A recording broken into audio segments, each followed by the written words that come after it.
Pawpaw Sammy here. I'm out here on Starkey's farmstead this morning. They starting to put their hay down, compost. If you'll notice, they got the hay down, and these brown spots you see is rabbit manure. They are rabbit manure. That's down on top of the hay, compost. Now, when we first started this thing 3 or 4 years ago, putting the hay and compost down, it was solid clay. And people that follow the videos have seen this and heard this before. So we was actually, from that telephone pole right there, all the way over to that tree. And then all the way back to the back corner, you see the fence over there. And you come back around to this tree, and where I'm standing, this whole area, we would cover it with hay. That was when it was solid clay. It just didn't, it was hard to work with, and it didn't grow too good. Well, after composting it over a period of years, 2 years, it has got productive. What you're looking at out there now is a cover crop. It's, I'm not sure, she's got all kind of stuff in there. A cover crop. Now, she's backed this down this year to this small area right here. From that tree to that hay you see on the ground to where we're at right here. This is where she's gonna grow this year. Next year, she'll let this rest, cover crop it, and move over. Now she can do it in sections, 1, 2, 3, 4. And in a matter of another 2 or 3 years, you won't believe how this land will grow. You won't believe it. This is last year's hay. She has a friend of hers that does the hay and for his cattle and stuff. Anything left over, she'll buy it at a discount. They deliver it, and she covers the ground with it. That's how she gets her compost. When we started this thing 3 or 4 years ago, we put just one little section right in here. We put down cardboard, leaves, we raked. She's rural. You hear the chickens in the background? We would go out in the woods over there, rake up all the pine straw and leaves, wheelbarrows and bag loads, all back in there where you see the trees and stuff. And we'd bring it over here and throw it on top of the cardboard and paper. This is the original garden right here. And that's what we did. That's how she started her first garden, right there. It worked out really well. So I'm Samantha, Pawpaw Sammy's daughter, and I want to explain to y'all. So this is a round bale of hay. I am going to cover 1/8 of a quarter of an acre. So 1/8 of a quarter of an acre with one entire round bale of hay. That's how much hay it actually takes to work correctly. If you come out here with a few square bales and you sprinkle it, you're not blocking any weeds and you're not actually adding mulch. If you look over here, you can see around these beds that are already here how high the hay is, how thick it is. It has to be thick enough to block the weeds, the grass underneath, or you're not doing yourself any good. Now, see how low it is right here? What is this? Okay, so this is going to be carrots and collard greens. The next one is parsley and radishes, and the following is also carrots. Now, but I mean, your hay is compressed here. What do you compress it with? I know, but tell the people. Okay, so actually, there's leaves underneath this. This is rabbit manure and chicken compost on top of leaves. I didn't put any hay underneath it. I actually put about an 8-inch covering over these leaves of compost and rabbit manure, and then I just planted directly into that. Ooh, that'll fire it off. Yeah, and then I sprinkled worm castings over it to inoculate it. All right. So this is actually a half a bale of hay right here. Yes, round bale. So, guys, look, there's different size round bales. This is the large one, all right? I don't have a tractor, so I found somebody in my community who would deliver for a $40 fee. He only lives maybe 40 miles away. So he brought me out 4 round bales, large round bales of hay. Here's the thing, this hay is not sprayed with any herbicides. broadleaf herbicides will kill broadleafs, which is squash, corn, anything like that that tries to grow in something that's been sprayed in herbicides is not. It's going to grow and then it's going to die. So you have to ask for something called trash hay. It's okay if they fertilize the field. It is not okay if they sprayed the field with pesticides and or herbicides. So you're looking for what farmers call trash hay. All right, guys, so this is comfrey right here. So this grows in my garden year round. So when it's time for me to cover my garden back up with hay, I just have to go around the comfrey plants. So this is comfrey rushing Bocking 14. This is actually used, as old people call it, bone set. It'll stop internal bleeding, but it will also set broken bones. It makes the muscles and the bones grow back together faster. I use it for any of my livestock that is breeding. I give it to the pregnant mothers while they're pregnant, and then I give it to her after she delivers so she doesn't hemorrhage. Start over. Okay. So if you're doing this by yourself, you're gonna want a wheelbarrow. You see how heavy I'm putting that down? Guys, do not get stingy with your hay. The one thing Sam will not be doing in June is weeding. So I'm gonna make sure I get enough hay to block the weeds out. And you just keep doing that till you get the whole area covered. Now, once your hay bale gets diminished enough, you can actually do just what Nathan's gonna do. Start pulling it, and then you can, might be backwards, you may have to rotate it. Oh, it is. No, Yep. No, it isn't. I don't think so. Okay, so start unwinding, it'll start unrolling. There you go. Yeah. Nope. It'll unroll, keep going. We can always do this, hey. Yeah, it's still easier. I see what Nathan's saying. Roll it, Nathan. No, yeah, it's flipped. So just rotate it around. It's flipped. So just turn it. Let me get way. this. We gotta. I'm going to turn it around. Guys, this still weighs about 250 pounds.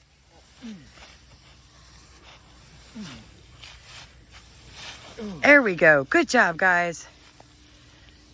Reckon that's going to work? Yes, sir. Look. Yeah, it's going to work. And then once you get it like this, and you just kind of, there you go. It's a lot easier to start unrolling it like that. This off. Make a good layer. And then maybe it'll unroll easier.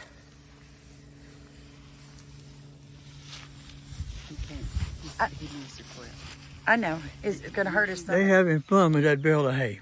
It's so Look at it. They came this way, then they went that way. Now they're going that way. I think they lost. They're not quite sure where they're going. Oh, by the way, here's your cover crop. See the clover? She has. Sam, what all do you have in a cover crop, baby? I've got oats, alfalfa, red clover, Oh wait, I missed this bug. New Zealand clover, sweet peas. I knew you had a bunch of cover crops. Yes, sir. Yep, they have just about made that roll. There it is. Uh-oh, now they have. Now they got to start bringing it in the wheelbarrow again. Because you ain't going to manhandle that big one. Nope. That's why it should take 2.5 round bales to cover 1/8 of a quarter acre. If you cover it right and cover it thick enough. Oh, yeah. It's extremely thick, yo. In fact, when you walk on it, it's almost like walking on a spongy carpet. See if we can just It's so unroll it. thick. Well, you're right. And that's what you want. Where you want to go with Because if you don't, it's not going to do any good. Now, this hay it? This is the first will time I kill did those it. grass roots. The grass roots will die, open the ground up, and the worms will move in under this hay, and it's just a cycle. And we don't water. And they don't have to water. We won't water this year. Okay, so it's our 4th year no-till and we will not water. Takes about 4 years. And like I said, this ground 4 years ago was absolutely solid, just solid red clay. We can Now, almost leave it like it's this. the compost, fungi, worms, and all. Well, just and the There we compost go. has made a difference. It really made a difference. Mama, he's not hurting you. Lay in the hay. Yes, sir. Now you're gonna plant your plants. Yes, sir. So the way we do it is if you want to plant after you put your hay down, you just make a hole in the hay, drill a hole in the ground, put the plant, pull the hay back up to it. It's the same concept with seeding. Now, we're going to cover this soil again, probably around September, because all this hay will have rotted into the soil by September in Louisiana. Okay. Because it rains. Think how humid it is here. If you're in 9A, 9B, zone 10A, 10B, 11, you already know what I'm talking about. The humidity will destroy this hay within 6 months, which is the purpose of me having multiple rolls of hay here and ready to go. Does that make sense? Yes, that's what I was gonna check on you. Yes, sir. On this section, they're gonna plant this year. Are you gonna plant around your fence over there? Yes, sir. I was thinking over there, what I might do is still do my tomatoes Okay. on that railing, and in between the tomatoes and the edge of the fence and the edge of the hay where Julie is, I was thinking I would do hibiscus through there, Okay. because this front area, all of this, folks, is heavy, heavy, heavy in different cover crops. And what we're going to do is use our electric fence, run our chickens through here. It's going to cut down on my feed costs. It's going to provide me with more nutritious eggs, and it's going to allow the chickens to eat the cover crops, poop, and then till the soil with their little tiny feet. Yeah, that their little feet are made for tilling. People don't realize that. A chicken can dig a hole in 10 seconds or less. Yeah, so they'll dig up all the root systems of the noxious weeds over here. And then as they're doing that, they're going to poop. So it's really going to bring back fertility to the soil. That's the whole idea, yeah. Yeah, so you work with your small livestock. Just use what you've got. Use whatever God's put in your hands. Be faithful with the little, and he'll give you the much. When's the last time the federal government run a test on your property? The last time we did a soil test was back in October, and those soil results should be coming in early part of May. And we do not only chemical tests, we do biological tests. And what we've proven so far is that our fungi is now almost equal to our bacteria. Previous to us no-tilling, adding worm castings, things like that, our soil was mainly bacteria. But it's what people don't understand. You need that 1-to-1 ratio, 1 bacteria to 1 fungi. Before it was like 26,000 to 1. And the last time I looked at it, it was more like 26,000 to 15,000. So I'm hoping it's even closer now in the ratio department of fungi to bacteria. But that's not all. All of our nutrients are going up because as we cover this clay soil and not till it, the clay is starting to release all the nutrients in it. And clay is the most nutritious soil. That's what people don't understand. Clay is the most nutritious soil. Yes, it is. They hate it. They complain about it. They till it and they kill it. It doesn't need anything to happen to it. It just needs compost. That's it. Just compost, mulch, leave it be. Your clay soil can do it. The earth is covered with like 76% clay. Tilling is legitimately the worst thing you can do to clay. This is a total of about 4 hours to cover this much of your yard with 3 people. So if you're just one person working by yourself, this may take you about 5 days to do this, but you can do it.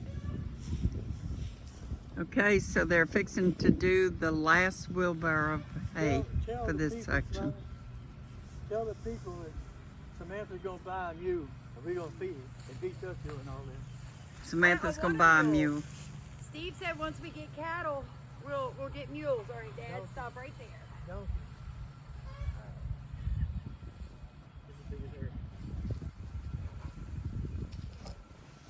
Yay, they're almost finished. Watch that. Remember, that's plants.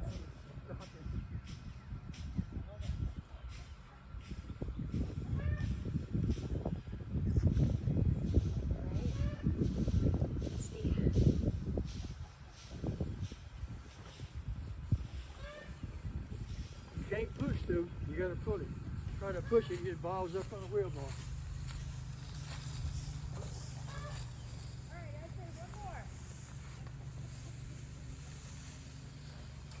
two, but definitely one.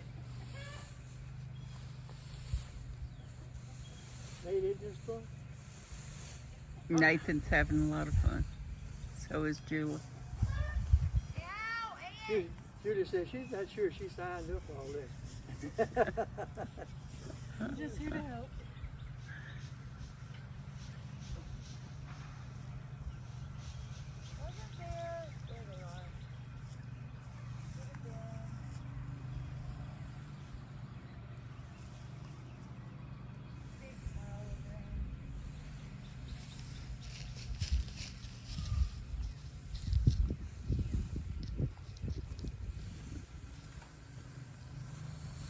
Charcoal.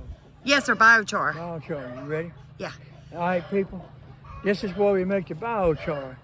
You see, old limbs and trees and dead branches. Look at the pile behind us right there. All that will go in here, trimmed off the trees and trash and burned. Now look down in here.